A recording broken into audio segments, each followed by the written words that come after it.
Ever wonder what teachers do during summer vacations? Well, they become students and increase their knowledge base in their specialized field. John Prisendero and Matt Brown did just that in a 6-week course at Oakland University.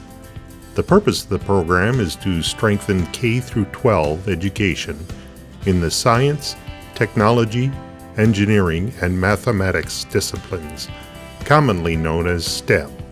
The teachers in the Oakland University program were focused on multidisciplinary and cutting-edge research in alternative energy and automotive engineering. This research experience for teachers here at Oakland U has been very beneficial for me, and I'm sure for you, Matt, as well. Really, it's professional growth and learning, and actually, an opportunity to earn and learn at the same time. So I can transfer a lot of these things back to my classroom and project-based learning STEM activities. Most of our time was spent dealing with the topic at hand, the photovoltaic greenhouse, as well as working with some undergraduate students in the engineering department on primarily structures, with a flavor of some of the module and control aspects to the entire greenhouse, because it is supposed to be automated. It's supposed to be self-sustaining and net zero, if you will. We primarily, again, spent time with the structure side of it, being that was the side that had the least number of hands working on it, working very heavily with the design and engineering process to problem solve quite a few aspects to the overall greenhouse. I think that the bigger picture that we could do potentially between the engineering tech and the Engage program at Covington is, some kind of school-wide project, potentially, that could be like a scaled model of a renewable energy-powered greenhouse. I know that we do wind turbine generator projects in 6th grade, and that could be another, form of self-sustainability for this greenhouse.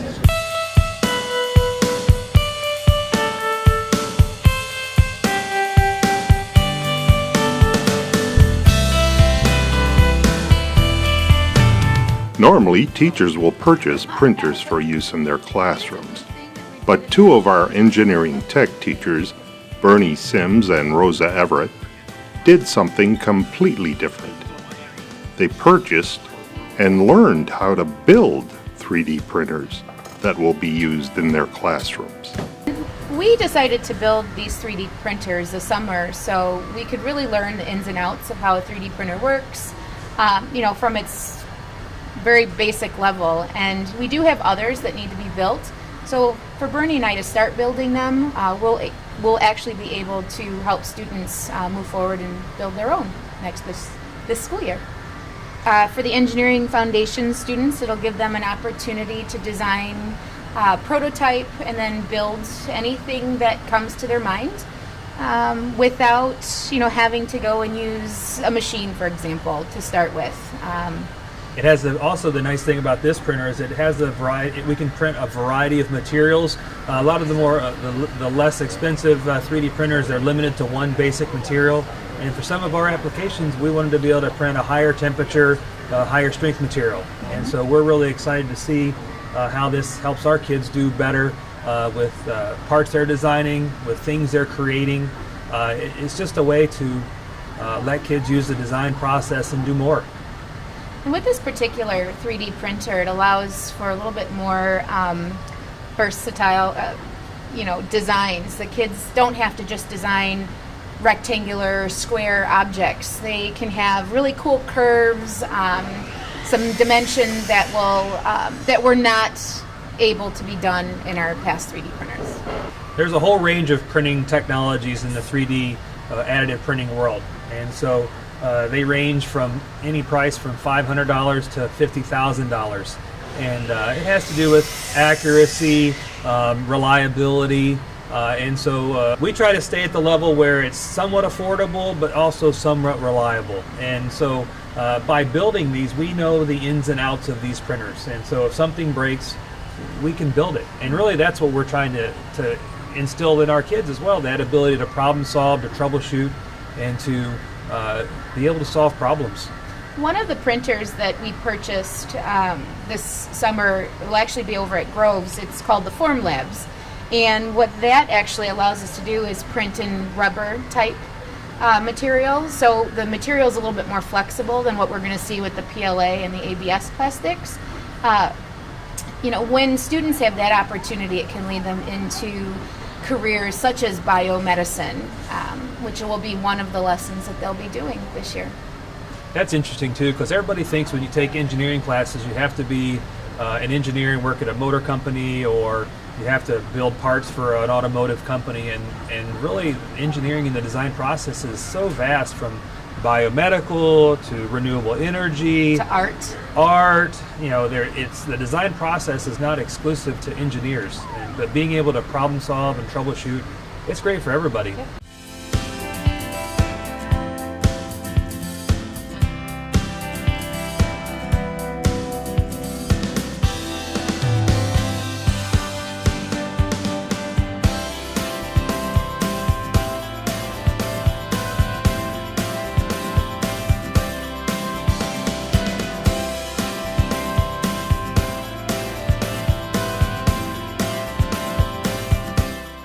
I have to tell you guys a story, because I went to a conference and this man was telling me that he sat next to a lady on the plane and she talked the whole time, and he was so tired. But when he told her what he did, he works for character education and how he teaches kids to have character. She said, "I'm so glad you're doing that. I have to tell you something. A year ago, I was on a plane going home to see my sick dad. And while I was in the airport, I got a message that my dad had died, and I didn't get to be there." And she said, "I was just crushed. I was in the airport sobbing in a ball, just crying." And she said, "I was there for 2 hours doing that. Not one person stopped and said, 'Are you okay?'"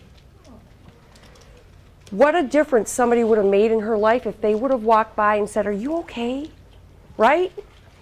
That's how we make a difference in our world. It's with people we don't even know, and we reach out to them. We started the League of Extraordinary Gentlemen first at Greenfield, and it came out of a need to have, we were having a lot of bullying at school, and we wanted to teach the boys manners and empathy and how to be a positive leader. So my son actually got a book called 50 Things Every Young Gentleman Should Know. And it was a short chapter book, and each chapter was about a certain thing that gentlemen should know. And we started designing our lessons after that. And the BEF gave us a grant for one book for each boy that year, which was really awesome. And then it developed into the League of Leading Ladies. We've been doing both of them for about 10 years. And they are groups where our 4th and 5th graders are welcome to meet at lunchtime. And they come in during lunch, eat their lunch with us, and we talk about different pertinent subjects that are relevant to their lives and how to be better women and gentlemen of character. My favorite thing about League of Leading Ladies is that so many people get together and just do so many activities that really take the group to another level, because when we do these, it's just everybody's hands-on, everybody is smiling. It seems like there's not ever a frown, and it's just amazing. Well, my favorite thing about League of Leading Ladies is all the girls from the 5th grade and the 4th grade come together in one group to talk about everything, not to bully and empathy, and that's my favorite thing about League of Leading Ladies. I kind of think the hashtag mean stinks part was the most important, because I noticed that many girls, after they did that, they kind of just they changed just after right after that, and then most of them are kind of more. Most of the girls are now nicer, and it was kind of, that part was really interactive, because mean just stinks. So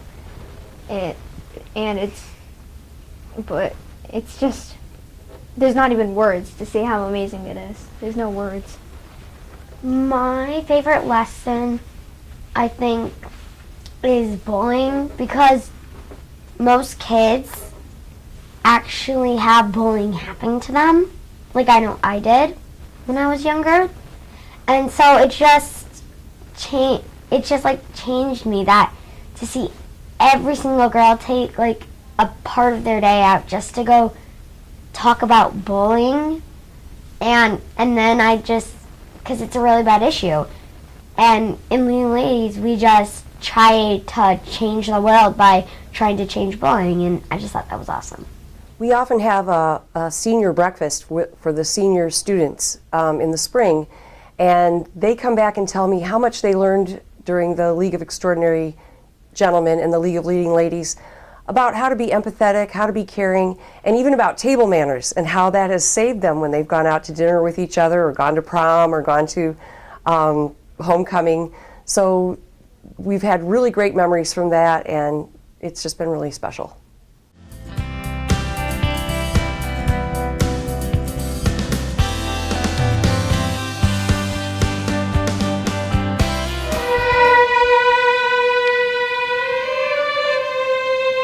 Okay, very, very good, beautiful.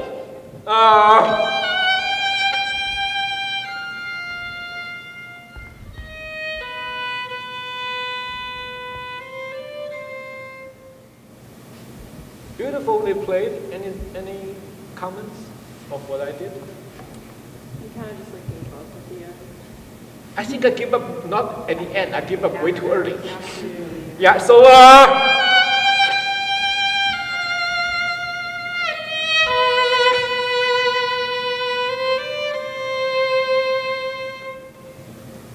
keep excitement a little bit longer. So whenever you see a diminuendo, don't think about what? Soft right away. Give a little bit, then. Okay? And I think you actually diminuendo a little bit too early anyway. Can we try one more time? So today we're very fortunate to have members of the Detroit Symphony with us through a grant from the Birmingham Education Foundation. We have four members and one professor from Wayne State University. The members are Haijin Wu, which is the assistant concert master for the DSO, Jim Van Valkenburg, assistant principal viola. We have Chris Hamlin, part of the bass section, Paul Wingert, one of the cellists from the DSO, and then Professor Laura Roloffs from Wayne State University. They are here to give sectionals for our students, which means they work in small groups to refine their music that they're preparing for our MSBOA festival competition, and just to help fine-tune and meet their individual potential, maximize it with some of the greatest musicians in the country.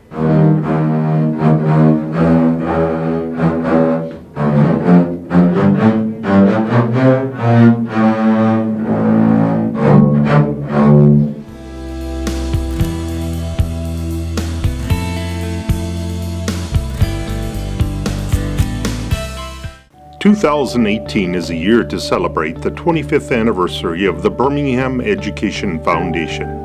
Back in 1993, there was an effort underway by a group of parents to install turf fields at each high school.